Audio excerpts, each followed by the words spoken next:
اگر کسی کی نظر لگ جائے تو نظر لگ جانے کے بعد اس کی پہچان کا کیا طریقہ ہو سکتا ہے، یہ جاننا بہت زیادہ ضروری ہے۔ پہلی بات یہ ہے کہ جس سوسائٹی میں تو کوئی شخص معروف ہے کہ اس کی نظر لگتی ہے تو عام طور پر تو توجہ اسی کی جانب جاتی ہے، لیکن ضروری نہیں کہ ایک ہی شخص کی نظر ہر ایک کو لگتی ہو۔ اندازہ ہو جاتا ہے کسی کی گفتگو سے، کلام سے اندازہ ہو جاتا ہے۔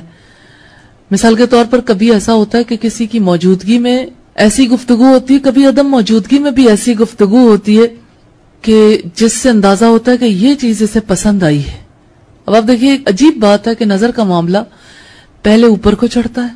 پھر نیچے کی طرف آتا ہے۔ اوپر کو کیسے چڑھتا ہے؟ پہلے کوئی چیز بہت اچھی لگ جاتی ہے، پھر وہی چیز جو ہے اس کی طرف انسان کی ایسی نظر لگتی ہے کہ اس چیز کو ہلاک کر کے رکھ دیتی ہے۔ لیکن یہ بات ذہن میں رکھیے کہ یہ قوت خود نظر کے اندر موجود بھی ہو تب بھی اللہ کے اذن کے بغیر یہ سب کچھ نہیں ہو سکتا۔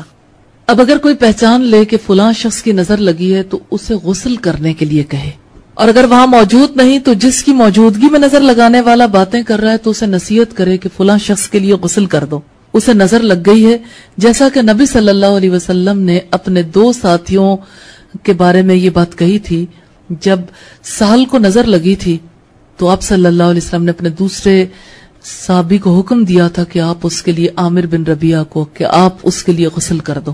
کیونکہ سہل جو تھے وہ قریب المرگ ہو گئے تھے، اتنی زیادہ ان کی طبیعت خراب ہو گئی تھی۔ عام طور پر ہوتا یوں ہے کہ جب نظر لگ جاتی ہے تو لوگ اس شخص کا سامنا نہیں کرنا چاہتے جو نظر لگانے والا ہو، اس کے اہل و عیال سے خوفزدہ رہتے ہیں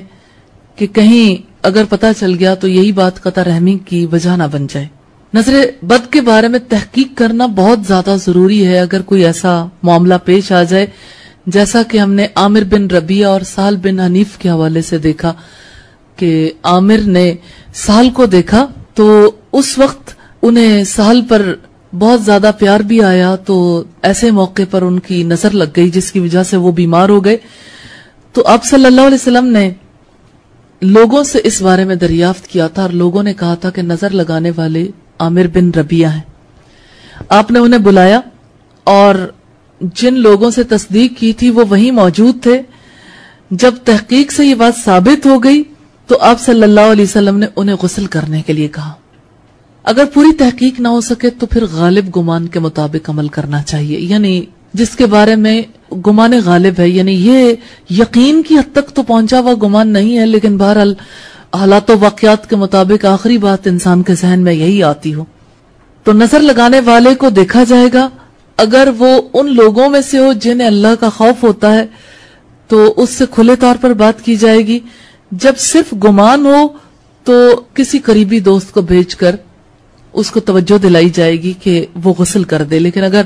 نظر لگانے والا غسل سے انکار کر دے تو اسلامی نقطہ نگاہ سے اس کے ساتھ زبردستی کی جا سکتی ہے۔ امام رازی کہتے ہیں میرے نزدیک اس کے لیے غسل کرنا واجب ہے، خصوصاً ایسے وقت میں جب کہ جسے نظر لگ جائے وہ ہلاکت کے قریب ہو، کیونکہ اصل اس کی یہ ہے کہ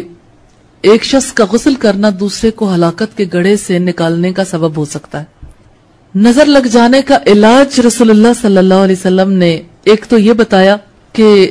نظر لگانے والے کو یہ کہا جائے کہ وہ غسل کرے۔ غسل کا یہ پانی اس شخص کے سر اور جسم پر ڈالا جائے گا جس کو نظر لگی۔